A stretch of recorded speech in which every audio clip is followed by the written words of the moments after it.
দাঁড়াও গো ঠাকুর, তোমার পা মুছিয়ে দিই।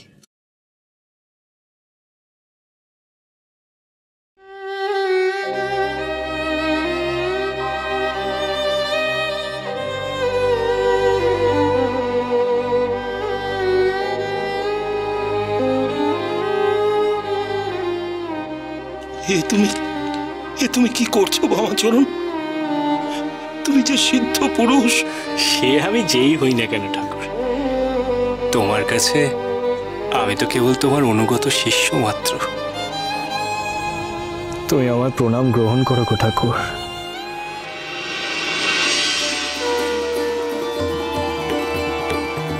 অখণ্ড মণ্ডলাকারং ব্যক্তং জ্ঞান চরাচরং তৎপতং দর্শিতং জ্ঞানো তস্मै শ্রী গুরুবে নমঃ।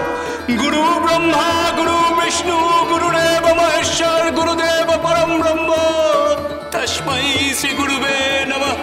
তস্मै শ্রী গুরুবে নমঃ। তস্मै শ্রী গুরুবে নমঃ।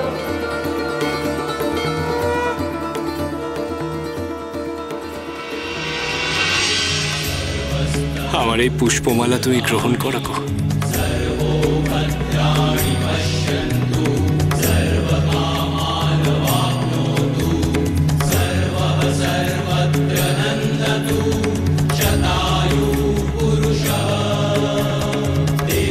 এই নাও গো ঠাকুর, এই ফলগুলি তুমি গ্রহণ করো।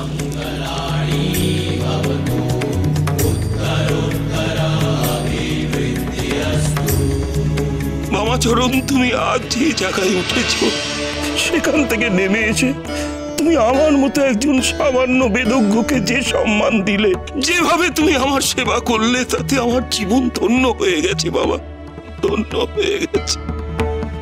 তারা মন্ত্রে সিদ্ধ হতে না পারার যে যন্ত্রণা আমি এতদিন ধরে বুকের মধ্যে পোষণ করছিলাম, তা সব চুরিয়ে গেছে বাবা, সব চুরিয়ে গেছে। আজ আমি একজন মহাসিদ্ধ পুরুষের থেকে গুরুর সম্মান পেয়েছি। এর থেকে জীবনে আর কি চাওয়ার আছে বলো? তুমি ধন্য, ধন্য বামাচরণ, তুমি ধন্য। বেদজ্ঞ ঠাকুর, শান্ত হও গো, তুমি কাঁদছো কেন? এ আনন্দের অশ্রু বামাচরণ, আনন্দাশ্রু, আমার আজ এই পরম প্রাপ্তির অশ্রু বাবা। বেশ বেশ বেশ বেশ বেদজ্ঞ ঠাকুর, তুমি একটু শান্ত হয়ে বসো দেখি। তুমি এখানে বিশ্রাম নাও কেমন? আমি একটু ওই রাজবাড়িতে গিয়ে অন্যদের দিদির সাথে দেখা করে আসি গো। বেশ, এসো বাবা, এসো। জয় তারা, জয় তারা, জয় তারা।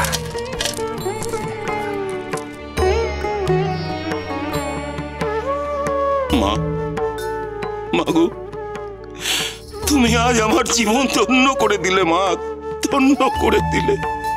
সাধনায় যার কুণ্ডলিনী জাগ্রত হয়েছে, সেই সিদ্ধ পুরুষ বামদেব আজ আমার এভাবে সেবা করলো মা। আমি আর কিচ্ছু চাই না, কিচ্ছু চাই না মাগো। আর কারো কাছে আমার কিচ্ছু চাইবার নেই মাগো, কিচ্ছু চাইবার নেই। শুধু বামদেবকে তুমি তো রোজ দেখা দাও মা, যদি একবার আমায় দেখা দিতে মাগো।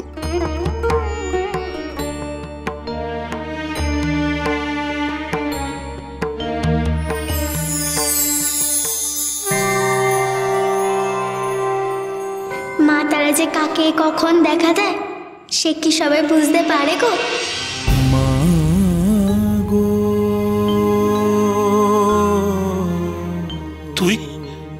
ভগবান যে আমাদের চারিপাশে বিচরণ করছে, কেউ কেউ তাকে চিনতে পারে, কেউ কেউ তাকে চিনতে পারে না।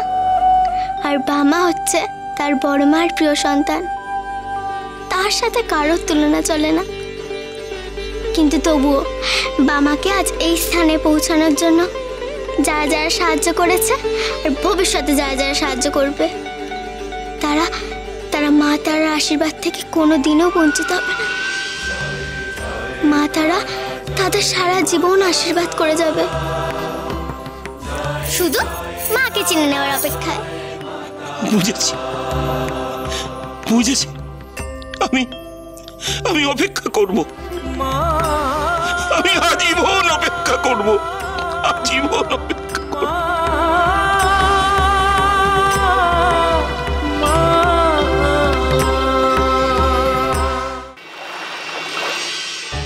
না না না, আর সহ্য হচ্ছে না। আমার এই নিত্য নতুন বায়না আর মেনে নেওয়া সম্ভব নয়। কি ভাবে ও নিজেকে নাটোরের রাজা, যে ও যা বলবে তাই হবে এই তারাপীঠে? হ্যাঁ রানীমা, এ আপনি একেবারে যথার্থ বলেছেন। বামা তো এখন নিজেকে নাটোরের রাজপরিবারের সন্তান বলেই মনে করে। বলেন কি নীলমাধব মশাই, তাই নাকি? তাই না তাই, সামান্য একটা গিয়েও পথের ছেলে অন্নদাতাকে মাথায় তুলে রাখে বলেই বামা এত বার বেড়েছে। হ্যাঁ, এও আপনি যথার্থই বলেছেন বড় রানীমা। বুঝলেন বণিক মশাই, এই যে তারাপীঠ মন্দিরে বামার এত খ্যাতি প্রতিপত্তি সব তো ওই ছোট রানীমার জন্যই। কোনদিন তো আর ওকে দেখছি না। কি এমন সাধক বামা যে তাকে মাথায় তুলে নাচতে হবে? এরকম সাধক না ভুরি ভুরি পাওয়া যায়। সত্যি বড় রানীমা, এই বামদেবের ভেলকি আজ অবধি আমার মাথায় ঢুকলো না। বণিক মশাই,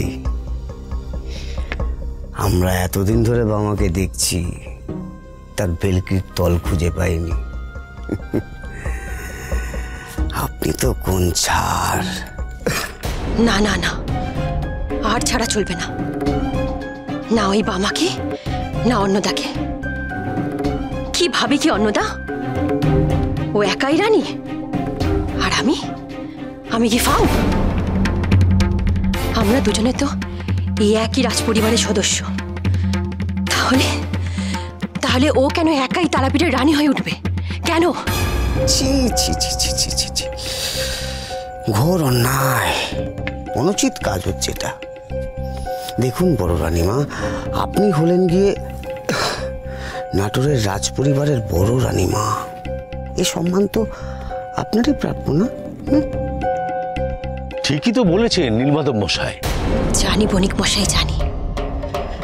তাই বামাকে শেষ করতেই হবে।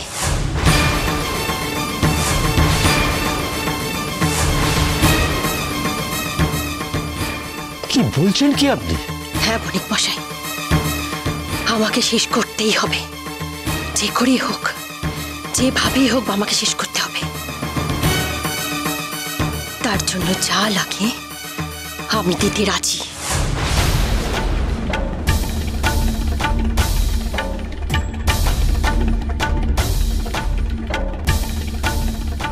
বামাকে যখন মন্দির থেকে তাড়ানো যাচ্ছে না, তখন এই ধরাধাম থেকে ওকে সরিয়ে ফেলতেই হবে।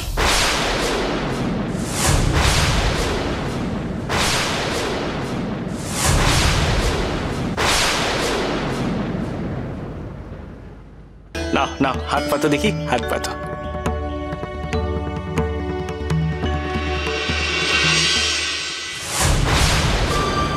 যার সাথে তোমার রক্তের সম্পর্ক, তার কোনো বিপদ আসতে চলেছে। মহাপীঠ